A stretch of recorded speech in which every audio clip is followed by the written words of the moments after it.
Betty, pues cuando naciste entre esto, la pobreza, la marginación, la discriminación y el ruido ensordecedor de las armas. Esa es la región en la que tú naciste, de nuestro país, en Oaxaca. Oaxaca. San Juan Copala es mi pueblo. Yo recuerdo los primeros 5 años, que es cuando empiezo a contar mi libro, donde yo vivía con mi papá, mi mamá, mi familia, donde yo convivía con mis primos, mis tíos, las calles pues eran nuestras, ¿no? Había esa libertad. Después de los 5 años yo empiezo a contar que empiezan las imposiciones, uno de niño no te das cuenta que está pasando a tu alrededor. No tomas conciencia. No tomas conciencia. Tú estás viviendo tu niñez, disfrutándola, tú vas a Cieneguilla, a tu pueblo, ¿no? Vas por la pizca del maíz, vas por las frutas, vas con tu papá, regresas con la leña, ¿no? Todo lo que pues lo que vas a vivir en la semana. Pero empieza a cambiar cuando ya no ves a tu papá. Cuando yo no empiezo a ver a mi papá, me empiezo a preguntar qué está pasando. Una noche llega él a la casa y con todo escucho ruidos, me levanto y cuando veo a mi mamá está en llanto. Mi papá nada más alcanzo a ver que me da un beso a mí, le da un beso a mi hermanita y se va, ya no lo vuelvo a ver en Copala. Y entonces empezamos a sentir los tiroteos en la casa y empiezas a ver que ya están los camiones de los militares, los policías, las autoridades locales que enviaban también ahí a los caciques, ¿no? Este tipo de situación hace que uno como niña, de esta felicidad que tenías, ya no sientes esta protección que era tu papá. Claro.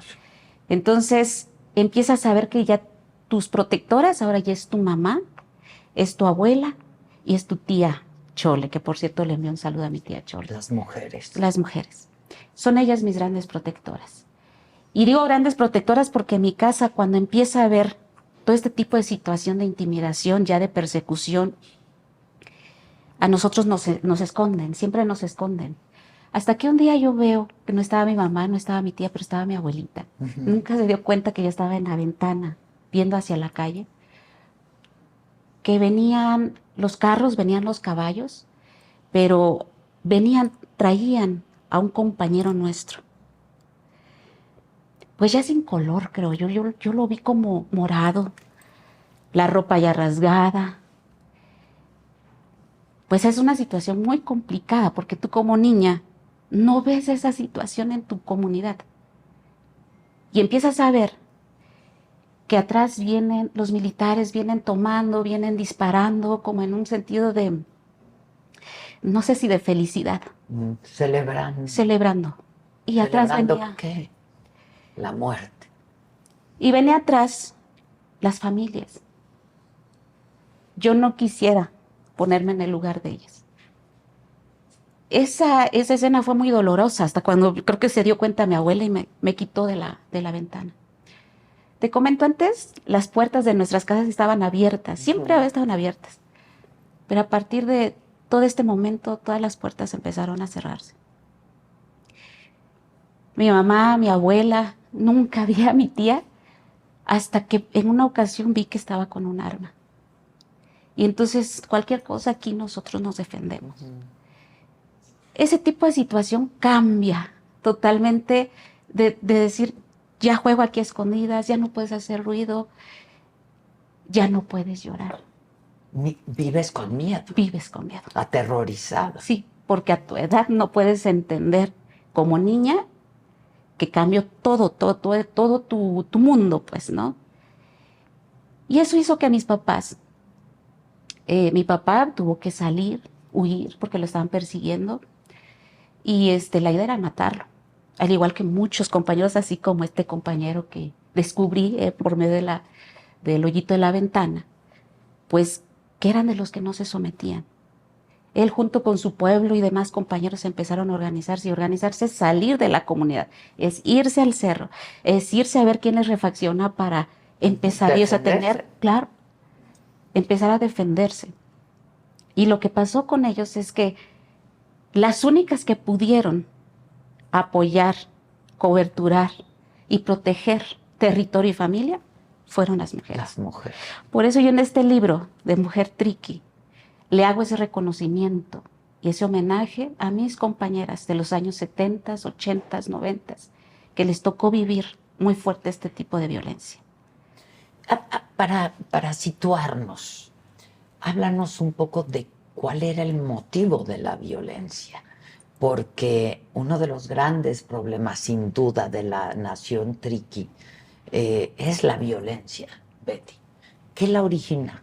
¿Qué es lo que empieza a ocurrir ahí, en tu pueblo? Cuando Un pueblo de por sí azotado también por la pobreza. Sí. El olvido institucional, el olvido de políticas públicas. La invisibilidad absoluta. Absoluta, totalmente. Tengo memoria de lo que me contaba mi papá, que la única autoridad que había llegado hasta Copala fue el general Lázaro Cárdenas. Y que llevó los caminos, que llevó la electricidad.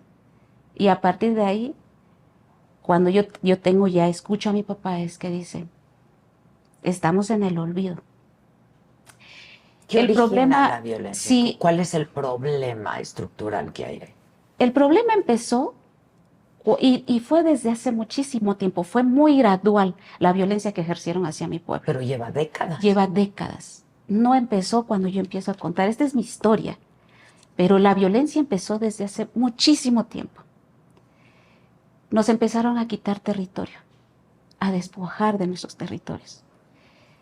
Legalmente, autoridades agrarias nos quitaban el territorio sin nosotros ser consultados ni estar en una audiencia para saber que esos territorios ya estaban a nombre de otras personas. Nos empezaron a quitar recursos naturales, nuestras maderas. El oro era el café era el oro en los años 60, 70. Pues Copala producía y sembrábamos café. Y eso lo acaparaban en Putla Villa de Guerrero, otro municipio cercano. ¿Qué decían? ¿Están ustedes invadiendo terrenos que le pertenecen? No. Dentro de nuestro territorio nosotros teníamos la siembra de café y lo que hacíamos era ir a vender a Putla Villa de Guerrero, que después salió como este tema de tienda de raya, que dámelo y te doy y tú me debes, ¿no? Claro. El caso es que ese tipo de situación también la vivieron nuestros hermanos y hermanas. Poco a poco fue ejerciéndose esta violencia sistemática hacia nuestros pueblos y a la nación triqui. ¿Qué es lo que hizo? Que el gobierno, los caciques, los que querían controlar el territorio, empezaran a ver que, bueno, ahora no podemos hacerlo abiertamente, porque ya empezaban muchas voces de triquis de decir, ¿por qué nos quitaron territorio? ¿Por qué ya no tenemos estas tierras, ya no son nuestras, ya los cercaron privados, ¿no? Entonces empiezan a cuestionar.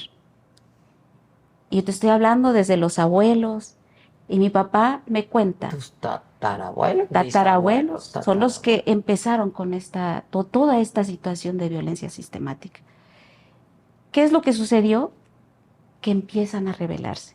Y cuando empiezan a rebelarse, empiezan a ver los de alrededor que ya no va a ser tan fácil. Hacerse Así de es. todo. Y entonces, ¿qué hacen? El divide y vencerás. ¿Pero cómo lo vas a hacer? Mediante las armas, mediante el licor, la cerveza, ¿no? Mediante estos usos, yo digo, de violencia, empezaron ellos a empezar a dividirnos.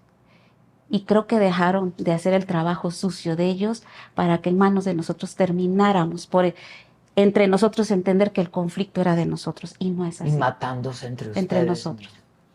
Entonces, esto no es un tema, por eso es que lo comento. El libro no es una historia personal, pero no es una historia para conmover. Es una historia para decirles que aquí estamos vivos, que somos hombres y mujeres que tenemos memoria y no se nos olvida que fuimos despojados, arrebatados de nuestros bienes.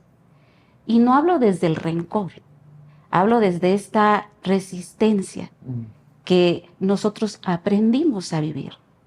Y por eso es que Mujer Triqui es una historia sí personal, pero cuando ustedes la lean, verán que muchos de los hombres, hermanos y hermanas mías que están aquí, que están en la Ciudad de México, en el Estado de México, en Sinaloa, en Sonora, en todo el país, en los Estados Unidos, hasta en Canadá, sufrieron este tipo de, no solo violencia sistemática, sino que nosotros, a partir de salir de nuestro pueblo, empezamos a vivir racismo, clasismo, discriminación.